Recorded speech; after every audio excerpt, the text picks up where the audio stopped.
Hi, I'm Michelle Stirling for Friends of Science Society, and I'm going to talk to you today about David Suzuki Foundation's Anti-Aviation campaign.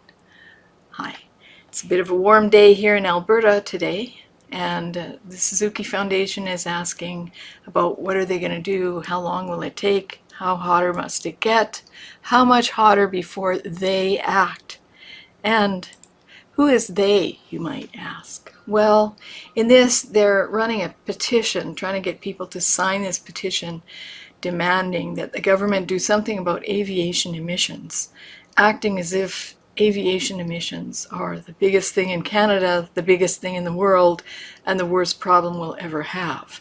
And they're advocating also for sustainable aviation fuel. So I want to walk you through some of the problems with their pitch, and let's just see if they know what they're talking about.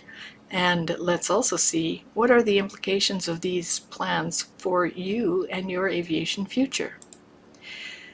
So, David Suzuki Foundation's Anti-Aviation campaign. How much hotter before they act? Well, it's making it more expensive for you to fly and more difficult for Canadian airlines to do business. Now, first of all, they claim that we're in the midst of a climate emergency. Is that true? No, it's not. The climate emergency is over, and we do have time. And the reason is that for the longest time, this scenario known as RCP 8.5, which means representative concentration pathway, referring to the concentration of carbon dioxide in the air. This scenario has been used in a lot of research, claiming that this is a business as usual future, when it's not. This is an implausible scenario. This scenario was developed only for research purposes. It was not developed for policy making. But people adopted it as if it was a description of our business as usual future, and they started claiming that this would be a catastrophic climate emergency. But recent research by Roger Pielke Jr. has found that even though the IPCC used to use this or refer to this as a likely future, in their most recent IPCC AR6 Physical Sciences report, that's Working Group 1, they don't.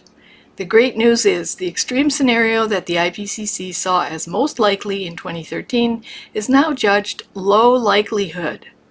So that means the climate emergency is over, and it means that you're being duped for a lot of money. And just to make it clear what this is about, you can watch our video with Dr. Catherine Hayhoe improperly comparing RCP 8.5 and RCP 4.5, claiming that RCP 8.5 is business as usual, which it is not. So there's a link here to the video. And unfortunately, this is not that clear, but she's pointing here to this graph. Or a similar graph represented there.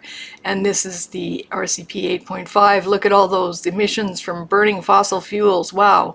And then down here, of course, if you have a wind turbine, life is beautiful and utopian. So she's comparing this scenario, which is deemed to be implausible, and which the IPCC does not refer to anymore as a likely future for us.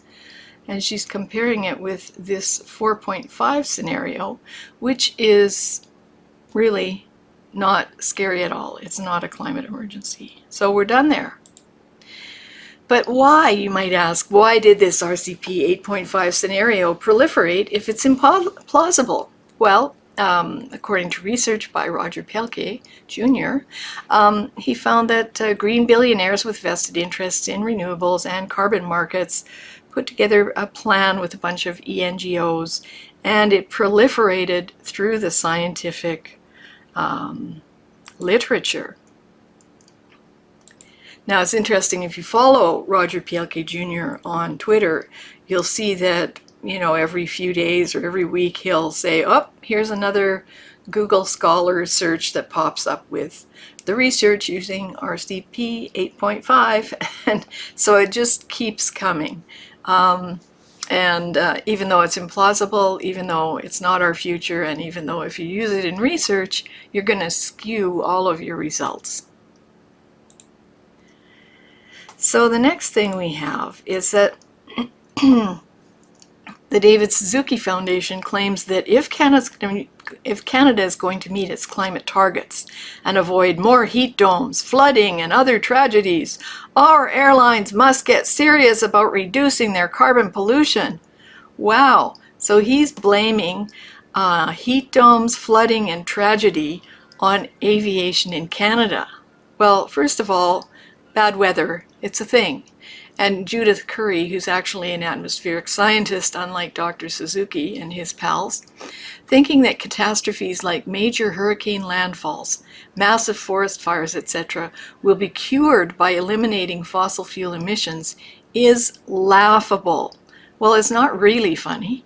Thinking that eliminating fossil fuel emissions will solve the problem of extreme weather events is very sad. Sort of on the level of doing rain dances. Everything that goes wrong, they blame on fossil fuel-driven climate change. Imagine how surprised they would be if we were ever to be successful at eliminating fossil fuel emissions, and then we still had bad weather. Yeah, people would be pretty surprised. And I think when people start to figure this out, how much you're being misled by all these tax-subsidized environmental and climate charities that are beating the climate hysteria drum.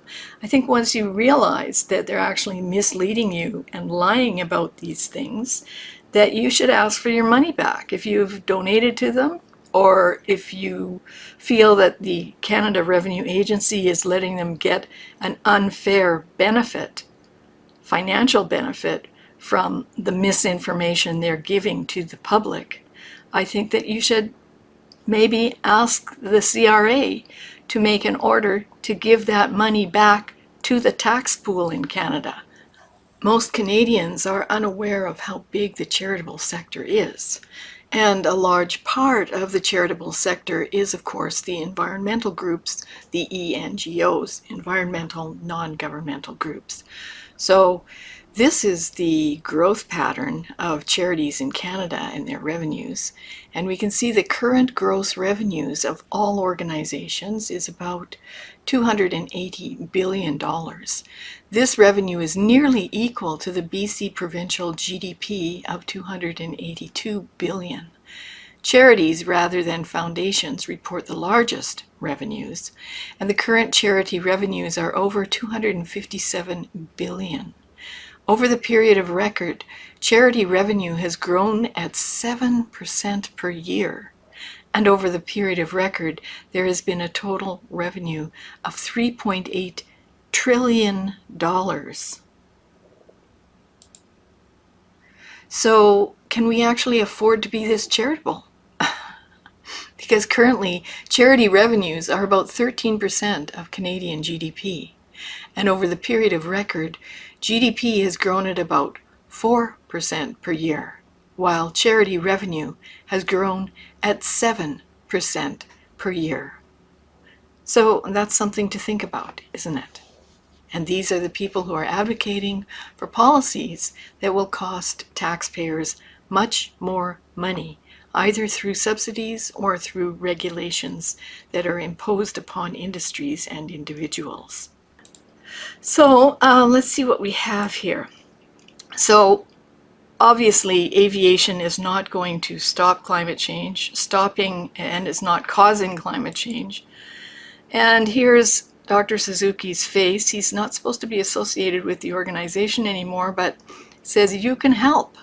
So he wants you to help fund an organization spreading climate hysteria misinformation. This is a tax-subsidized and government-funded charity. So we see here that for some reason the David Suzuki Foundation got $81,413 from governments. It's already tax-subsidized. And they got all this other money. They have total revenue in 2021 of $14,669,450. So that's quite a bit of money. But let's go back to the Suzuki no-fly zone. Now, I have mentioned before that we have a couple of items on our blog by Robert Lyman, who is an energy economist and former federal public servant of 27 years. He was also a diplomat for 10 years.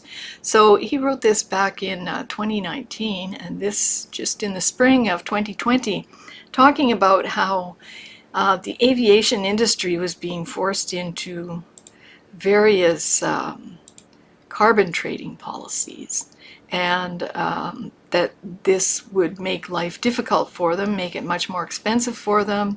They'd also have to be charging surcharges to customers, and that would, increase people's angst about the aviation industry and flying, and the sense that they're getting ripped off when in fact these are being imposed by other bodies outside the control of the aviation industry or the airlines.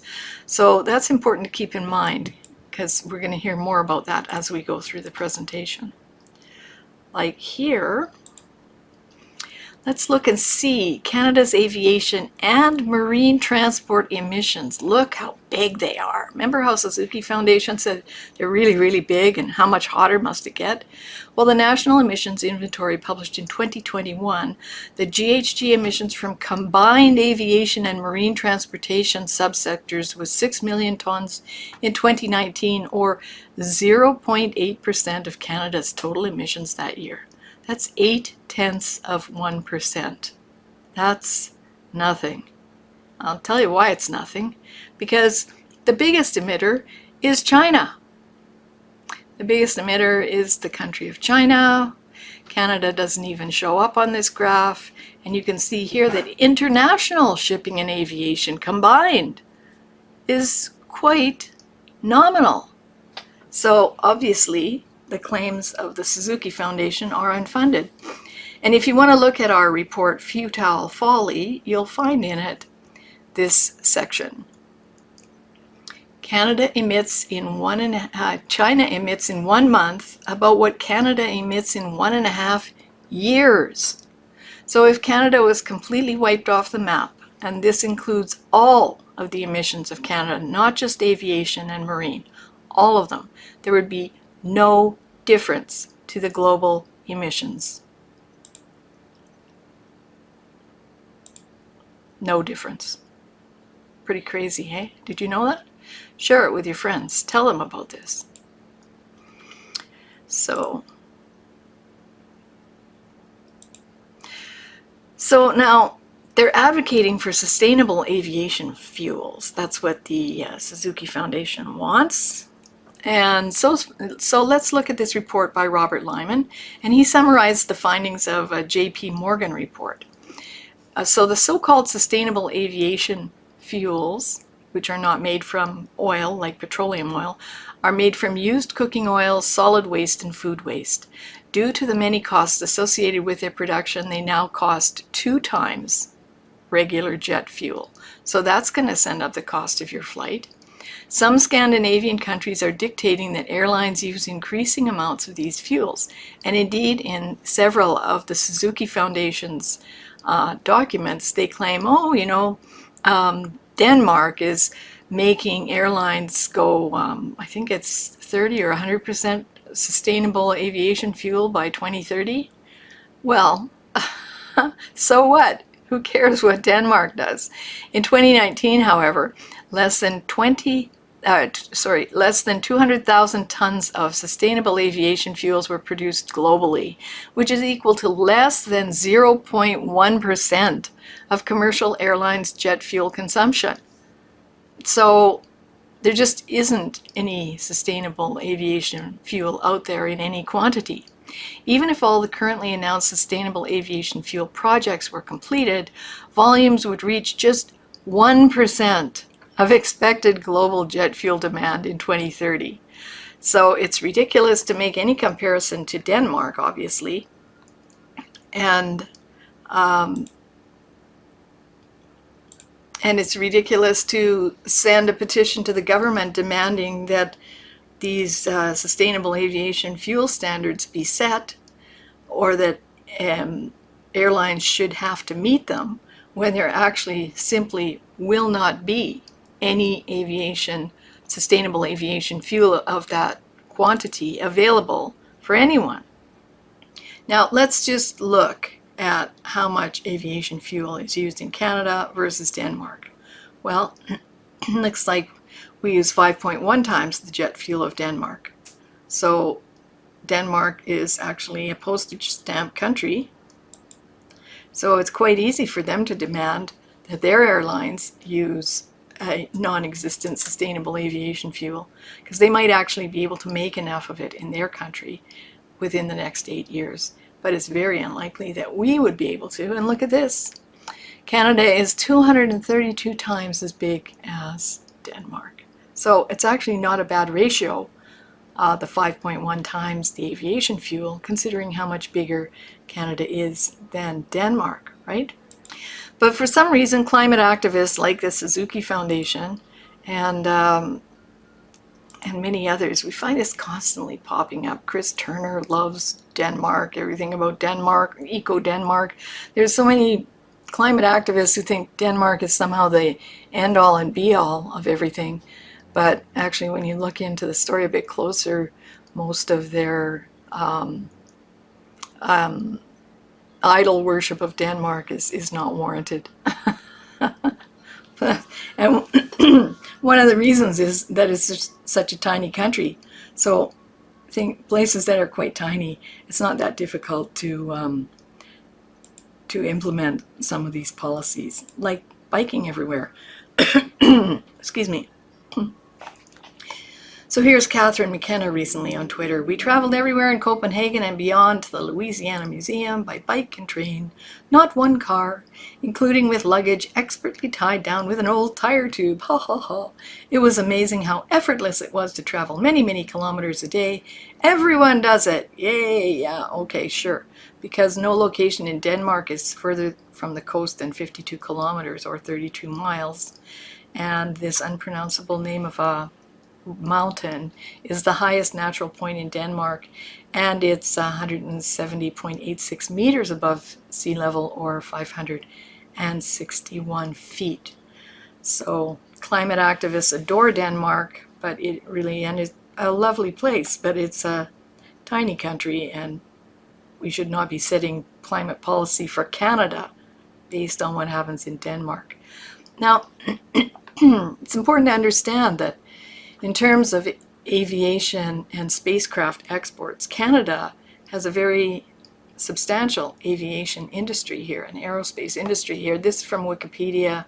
It's from a few years ago, I think, but we're in the top 4 or 5 anyway. And so it's a very important industry, and here's these environmental groups mucking it up. And it's also an industry that employs lots of people. So this is from 2018. Of course, some of this may have changed now in terms of what happened during COVID lockdowns and the troubles that many airline companies are having at the moment. But it's a jobs sector, not to mention the related tourism and recreation sectors. So industry growth and workforce demographics are driving hiring and employment in aviation and aerospace. Currently, the aviation and aerospace industry employs 154,000 workers directly, and they need to hire 55,000 by 2025 to keep pace with projected growth and replacement as people retire. But oddly enough, there is a group advocating for sustainable aviation fuel initiatives, and it is actually made up of a whole bunch of industry partners. So what we often find in the ENGO climate world is that many times ENGOs are sort of proxies for people promoting a certain type of business. So they're effectively the grassroots appearing demand, which is created by them, putting all these petitions together. So the government gets 5,000 signatures from David Suzuki Foundation all saying, we want sustainable aviation fuels, save the planet. They think, well, it looks like 5,000 people really want that. But if you look at the tar sands campaign, you'll find that there's an associated campaign called Design to Win. Design to Win was put together by the Climate Works Group and McKinsey back in about 2005. And in it, they decided that they would fund environmental groups to act as a front to agitate for policies that would benefit these philanthropies or their associated investments, making it appear as if it was a grassroots demand. And so, people are social animals, and many times we just go along when we see something. We say, oh, well, look, 5,000 people are signing, I better sign that too, not realizing that you're actually part of this larger scheme that will benefit very rich people and investment interests, and will probably make you much poorer, and we'll have a look at that here. Now, I don't know for sure that that's happening with this, but it's quite a normal kind of operation. We've seen it time and again. So these industry groups are advocating for sustainable aviation fuel initiatives, which usually means they want some kind of tax-subsidized program to help them get into this. And Deloitte did a report. And in their report, they noted that aviation biofuels might be 8 times the price of conventional jet fuel. So watch the cost of your tickets go up. And what we find in here is that the consumer becomes the cash cow for carbon molecule counting and trading. And right here in the middle of the Deloitte diagram, we find out booking and claiming of SAF benefits, non-governmental organizations. What could that mean? Well, what it could mean is that they will become the intermediary for trading carbon markets using the sustainable aviation fuel as some kind of a carbon benefit. And in the Deloitte report, they suggest that sustainable aviation fuel should be able to be used anywhere, not directly against aviation.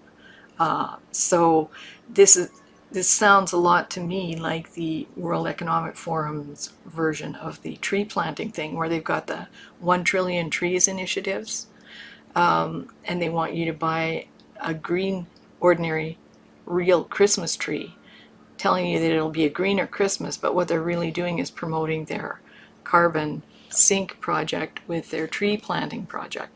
So if you follow, this will provide an income opportunity for some ENGOs, perhaps not the David Suzuki Foundation, but somebody will pick this up and become the liaison body.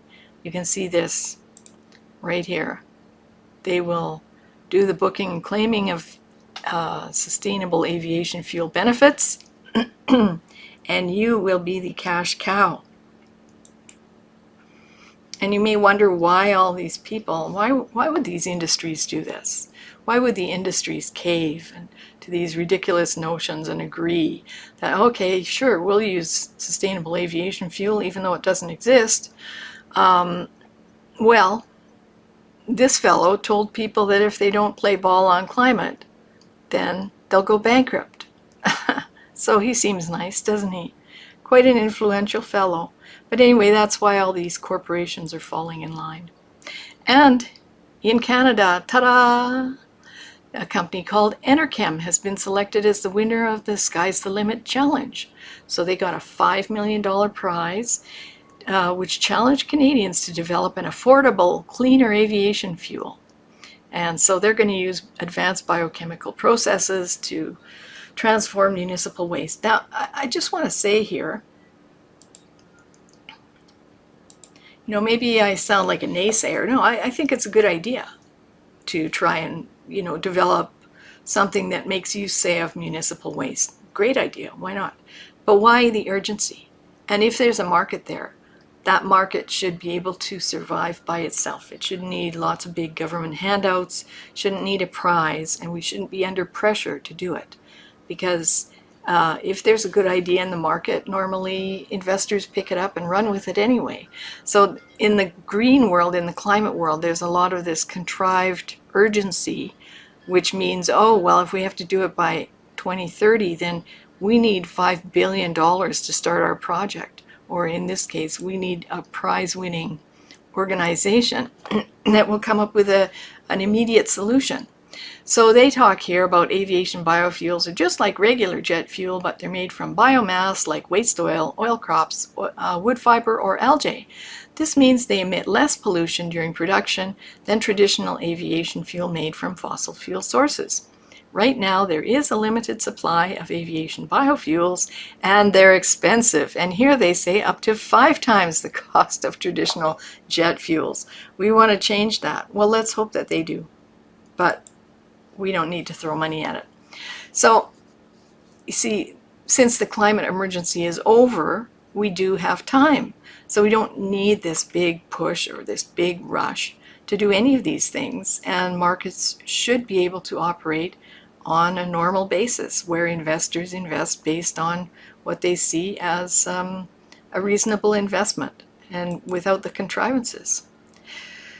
But why can't we meet targets? Because the Suzuki Foundation here, if we just go back for a minute, says if Canada's going to meet its climate targets. So if you believe that that's something that we should be trying to do, why can't we meet them? Well, one reason is that we have 400,000 immigrants every year now. So this isn't a statement about immigrants, it's a statement about conflicting policies. And we actually also sent an open letter to the Bank of Canada and the Parliamentary Budget Officer and a few other places explaining that these are conflicting policies because every person who comes to Canada creates a carbon footprint for themselves because they need resources here. They need energy to live, a house, a car, train, whatever. And many of the people who do come here come from warmer countries. So that means that when they come here, their carbon footprint gets even bigger. So we are now bringing in 400,000 people a year to Canada, and there's even a plan to bring 63 million more by 2100. And at the same time, we're supposedly trying to meet climate targets. So that's just ludicrous. And if we see here, even David Suzuki was opposed to bringing more people to Canada. And here's the Century Initiative. They want to increase Canada's population to 100 million by 2100. Has anyone ever consulted you about this? I mean, I think most Canadians are in favor of immigration, certainly on a reasonable scale. And here Darshan Maharaja, who's a really great blogger, and we follow him on Twitter. He, when I posted this, he kind of flipped out and did the math here. So he said per capita emissions of CO2 in Canada was 16.58 tons in 2016. Current population 37 million. Adding another 63 million people would increase our CO2 emissions by 1.05 billion tons yearly. And he's not even going to go near the supply of housing and services. So yes, that's why we didn't meet targets before. Look at this. We had a 37% increase in population, but essentially our emissions had flatlined. So, when climate activists go on and on about how we never met targets, try this out on them. So I think we have to pick one, targets or immigrants, but we have to stop destroying Canadian aviation and people's love of aviation, flying, and vacation. And another problem, which of course people are only kind of waking up to, is that Great Reset and the World Economic Forum, and they thought this was a great little ad. In 2020 you broke a habit and your planet loves you for it. Making a difference counts. Let's limit our emissions. And as we saw previously, it makes no difference because China is the largest emitter. So whatever we do makes no difference. And if all the aviation and marine transportation in the world stopped, it would make no difference. So a reminder, the World Economic Forum is unelected. They are unaccountable, and many associates are cashing in on the job-killing, life-destroying lockdowns and climate policies. And you can see that all the big tech companies really made a bundle of money during lockdowns, and the World Economic Forum would like to do more of it. But let's just look at how many emissions were reduced then. And this was the whole world, not just aviation. The notion persists that there were dramatic reductions of carbon dioxide concentration in the atmosphere during COVID lockdowns, but this is inaccurate. The annual random fluctuations of the change of CO2 concentrations are far larger than the expected change due to lockdown reduction changes of emission. The expected reduction in the annual CO2 increase in the atmosphere is only 0.12 ppm, 1200th parts per million. And that's from the COVID lockdown in 2020. But the annual fluctuation is 0.5 to 1.0 ppm, 0.5 to 1 part per million.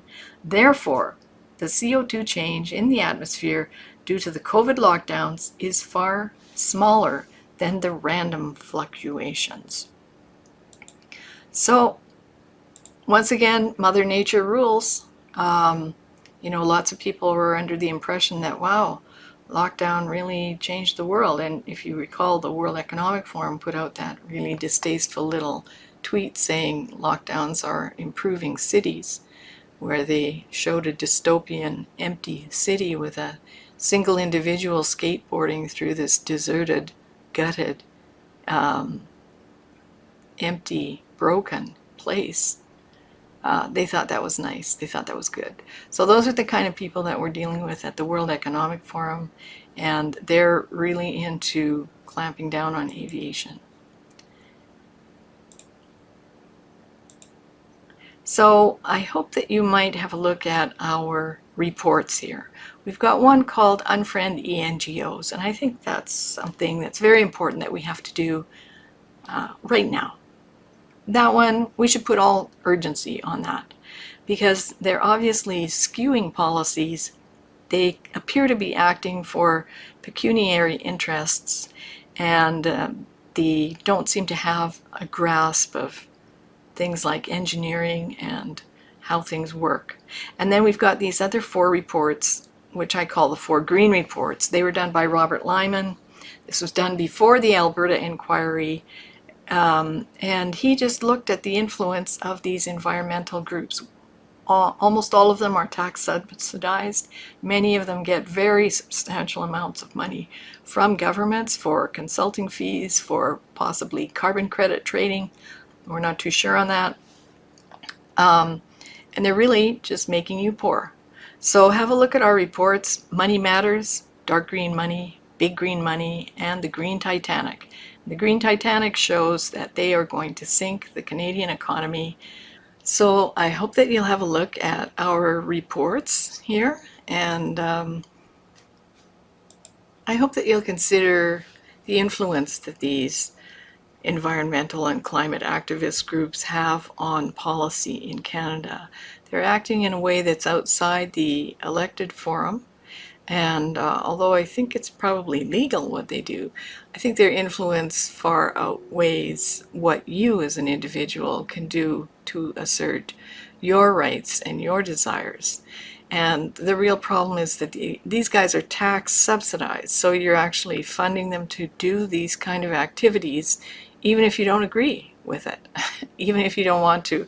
And it's a very large part of the Canadian tax pool that is being consumed by these environmental groups, which really, they have tremendous power in Canada. And that's why we have all these skewed policies. So please have a look at our reports, and maybe write your own letter to your own relevant policymaker. And don't let these point-and-click campaigns by ENGOs drive our country into poverty and environmental tyranny. So thanks very much for watching the presentation. For Friends of Science Society, I'm Michelle Stirling.